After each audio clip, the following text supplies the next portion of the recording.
Hey, everybody. You have heard me say that social proof is so important. In fact, it's so important that it can be the deciding factor between someone purchasing your service over someone else's. So if you don't have any social proof, we need to talk through that. Even if you've never had a client before, you need to have social proof. So that is what we are going to cover today. But if you've had a client before, all of these strategies can help as well. Social proof, even with no clients. Stick around. You're listening to Marketing Tips with Meliss podcast.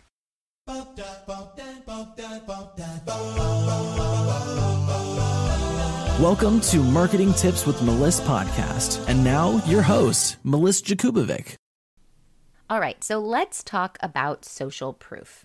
Many factors influence a client's decision making, but it's really important that you leverage social proof so that they choose you over the competition. And not only that, your clients expect to see social proof on your sales pages, on your social media platforms, wherever you're being visible, they expect to see social proof because it helps them feel confident in investing in you.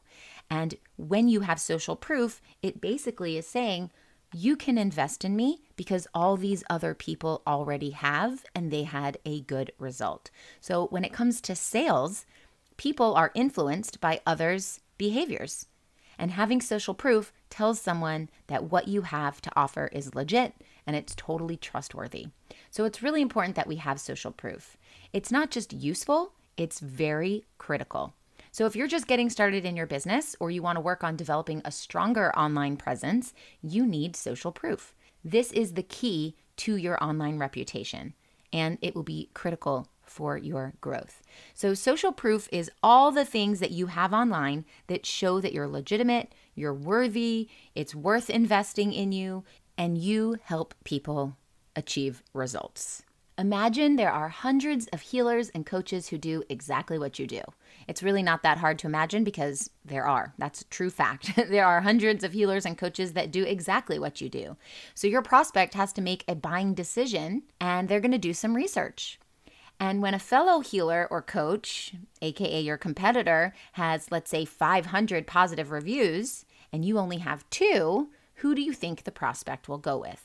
The goal of social proof is to generate a positive perception of your brand, and the power is in the numbers. So knowing all of this, what happens if you're either new to business or you just started a new package, a new offering, or you just started charging your clients and you've only had free clients up till now?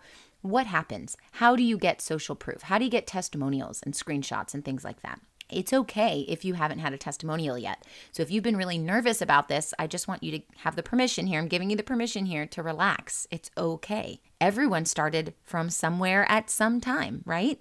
You are exactly where you need to be. And with these podcast episodes, maybe some of them you're like, oh, I'm good, I've got that. And others you're like, oh, I really need to learn this. I don't have that. And I want to know this better. I want to improve. So as long as you're listening and you're taking action, you're doing exactly what you need to be doing. It's possible that you don't have any clients yet. It's possible that you forgot to ask your last client for a testimonial. Or it's possible that you've gotten some testimonials, but they aren't really amazing and you don't really want to share them. So how do we improve your testimonial game? The thing is that because social proof is so important, when you say great things about yourself, people are like, yeah, that's cool, oh, I did this and that and this, and I helped my client do this and that. It means something. It still matters, but it means a whole lot more and matters a whole lot more when someone else is saying great things about you, when they're like, she's amazing. She did this thing. She helped me with this. So I want you to be really creative, and I want you to make a list of people that you can ask. I don't think it's the best idea to ask your mother, your daughter, someone very close in your family, especially if you have the same last name, because it kind of just makes it feel a little weird online. Like, oh, okay, so yeah, all of her family members think she's amazing. So I wouldn't necessarily start there, but be creative. Who can you ask? If you've been doing your business for a really long time, I'm sure that there are people that you have helped. Or maybe you haven't been doing your business for a really long time, but you started your business because it's your passion, because you've been doing it. Maybe not as a business, but you've been doing it. So for example, If you are a life coach, but you just started your business this year, okay, maybe you're a brand new life coach technically, you just got your certification or you just opened the doors to your business, but you probably went the life coach route because all of your life up until now, you've been really good at life coaching people, whether it's just listening to your friends and offering them some suggestions, or maybe people come to you naturally. I know as an empath, people naturally come to me and tell me their whole life story, or they come to me for advice. I mean, that's been happening to me my whole life. I remember in middle school, my friends came to me for literally everything. Every relationship problem they had, a problem with the teacher. Hey, I taught like 8 of my friends how to use tampons, okay? This is who I am. People have just come to me my whole life and told me their whole life story and their struggles, and they needed help.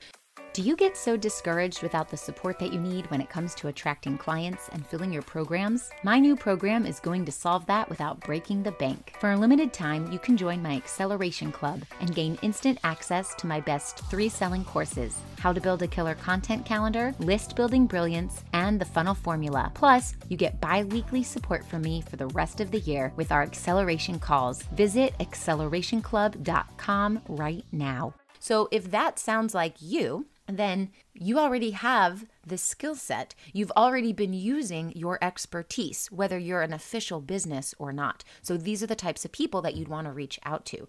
Look around in the community. If you have your own Facebook group, you can use that. If you're in other communities and other Facebook groups, or maybe it's offline communities, like maybe it's a local community or a networking community, feel into your communities and see, who have I helped? Put those people on the list. I want you to be really creative and come up with a list of people that you can ask. They don't have to be paying clients. They can be, but they don't have to be.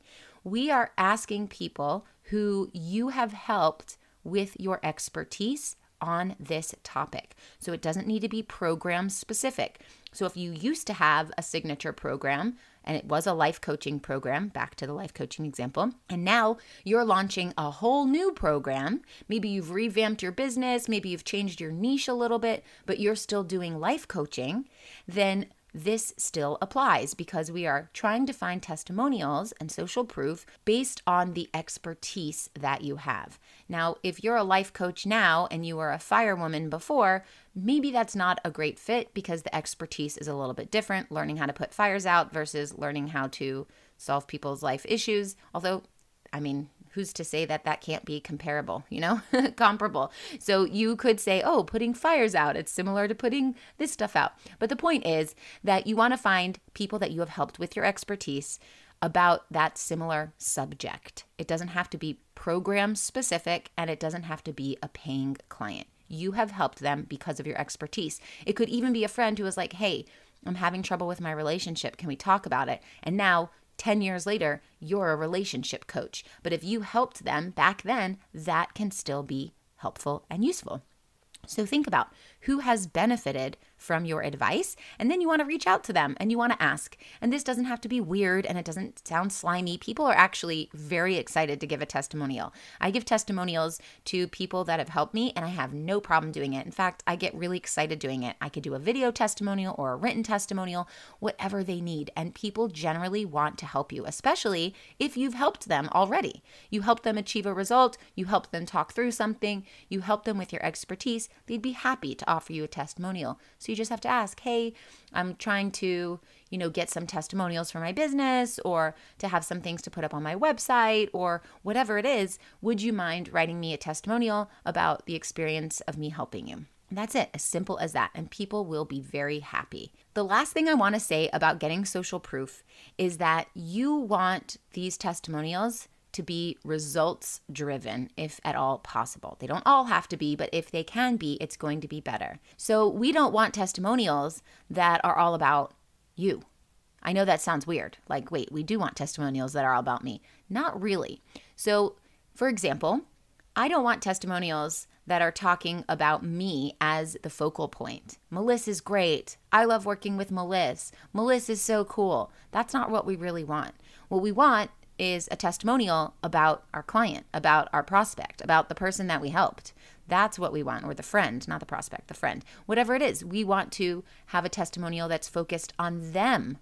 So a testimonial would sound a lot better if it was like, Meliss helped me accomplish X, Y, and Z, because now the focus is on them and what they accomplished. Yes, the testimonial is about you. Yes, the testimonial is building the social proof around how you can help somebody, but a strong testimonial is going to be focused on the result of that person, not on you or your personality or your looks or your integrity. Although all of those things are fine, the testimonials that are going to have the biggest bang for your buck are the ones that talk about results and what you did to help them achieve whatever it is they achieved. It could be as simple as, hey, she helped me talk through my relationship and I was able to make a great decision.